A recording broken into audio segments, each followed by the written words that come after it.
UPS में 11 से 25 साल के बीच कितनी बनेगी पेंशन? क्या है इसका फॉर्मूला? एक नज़र में क्लियर हो जाएगी पिक्चर।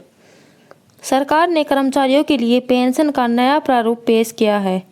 इसमें 25 साल की नौकरी पूरी करने पर बेसिक की आधी पेंशन मिलेगी, जबकि 10 साल से कम पर फिक्स्ड 10,000 की पेंशन दी जाएगी। इस लिहाज से 11 से 25 साल के बीच कितनी पेंशन बनेगी, इसकी जानकारी शायद आपको न हो। हम इसी बात की पूरी पड़ताल करके आपको जानकारी दे रहे हैं।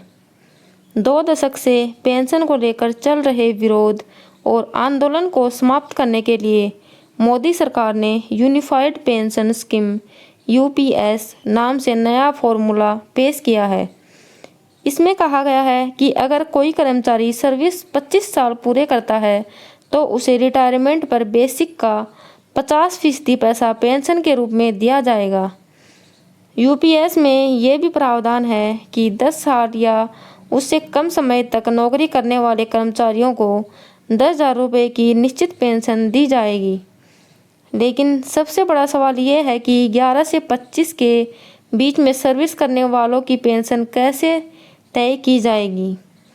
दरअसल सरकार ने अपने नोटिफिकेशन और कैबिनेट नोट में साफ कहा है कि 25 साल या उससे ऊपर की सेवा पूरी करने वालों को उनके आखिरी साल के औसत बेसिक सैलरी का 50% पेंशन दिया जाएगा।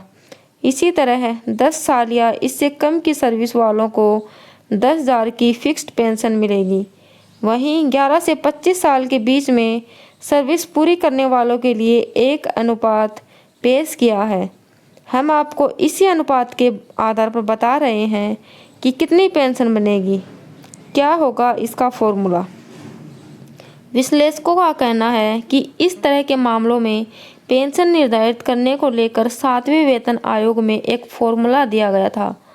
7वें वेतन आयोग में आखिरी सैलरी का 50% वेतन पाने के लिए कम से कम 20 साल की सर्विस जरूरी थी। इस लिहाज से बेसिक पे गुणा सर्विस के वर्ष बाई 40 का फॉर्मूला बनाया गया। अब यूपीएस में 50% पेंशन के लिए 25 साल की हेडलाइन है, तो यह फॉर्मूला बेसिक पे मल्टीपल सर्विस के वर्ष बाई 50 होना चाहिए। 11 से 15 साल के बीच कितनी बनेगी पेंशन? अब अगर हम ऊपर के फॉर्मूले से ही आगे बढ़ें और मान लें कि किसी व्यक्ति की बेसिक पे 50,000 है और उसने 11 साल सर्विस पूरी की है, ऐसे में उसकी पेंशन बनेगी 11,000 रुपये। इसी तरह 12 साल करी नौकरी पर 12,000 रुपये, 13 साल की नौकरी पर 13,000 और 14 साल की नौकरी पर 14, जबकि 15 साल की नौकरी पर 15,000 रुपये की पेंशन हर महीने बनेगी। बेहद सरल है इसका आंकड़ा। ऊपर जैसा कि आपने देखा, तो इस लिहाज से 20 साल से ऊपर भी यही इसी तरह गणना होती जाएगी। जितनी आपकी अवधि बढ़ेगी उसी अनुपात में पेंशन भी बनेगी। 20 साल नौकरी की तो 50,000 की बेसिक सैलरी पर 20,000 पेंशन बनेगी।